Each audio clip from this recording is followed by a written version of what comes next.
So ayan mga boss, may dumating sa atin na Ford Explorer ngayong araw na to dito sa ating shop.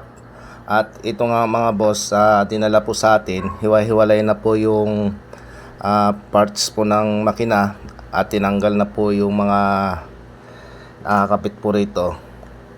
Dahil ito mga boss, nagpalit lang daw po to ng water pump at di na po natapos nung gumawa at dinala po sa atin. So dito po sa likod, nandito po nakalagay yung mga parts po nito na tinanggal po dito sa makina po ng Ford Explorer. So ito po siya. Sa ngayon mga boss, alamin muna natin kung mabubuo pa ba natin to, kasi nga po hiwa-hiwalay ang parts po nito. At dito sa makina na to, ito nga mga boss, dito nga po yung water pump nito. Ito nga po pinalitan daw po to.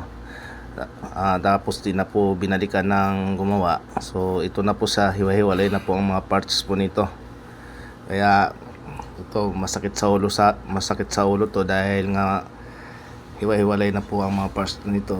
At di natin alam kung baka may kulang o kompleto pa ito. Kaya ang ginawa po namin dito mga boss, binaba po namin ang cylinder head para ma-check po natin, para pag binuo po ito, nasa ayos po yung mga parts po nito na ikakabit natin ulit. Kaya po medyo mahirap po, dahil mahirap po magdadiagnose na hiwa-hiwalay na po yung parts po nito, kung bakit po na hindi po natapos sa gumawa, bakit di po tinapos ito. So ito nga po, binaklas po namin yung cylinder head. At ito na po yung mga parts po nito. Ito po yung mga tinanggal nung unang gumawa. Kaya inaalam pa namin kung kumpleto pa itong mga parts na to.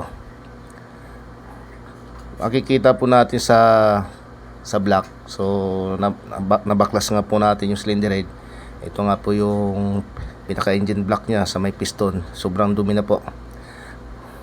Kaya tama lang po na tinanggal namin ang cylinder head para malinisan na rin po itong engine block nya.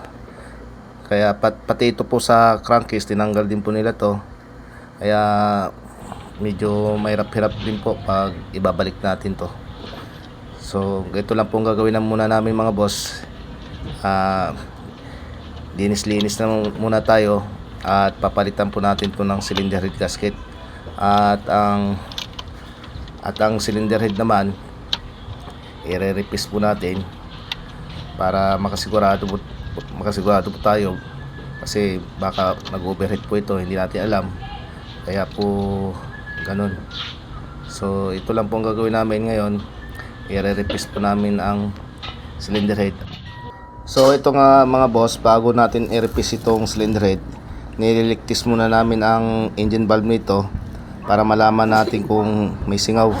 Sa nakikita po natin nito, may singaw nga po, dahil binuhusan po namin ng tubig to yung butas ng intake manifold at may tumagas po. Ibig sabihin po, singaw po ang engine valve po nito.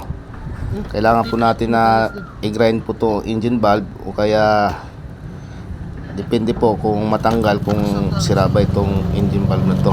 At magpapalit na rin po tayo ng valve seal.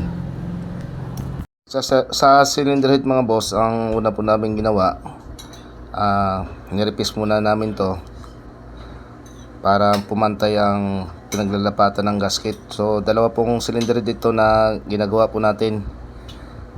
Dalawa po kasi ang cylinder head nito sa makina po na ito po. At maya maya, ang gagawin po namin dito, magpapalit po kami ng valve seal at igagrind po namin itong engine valve.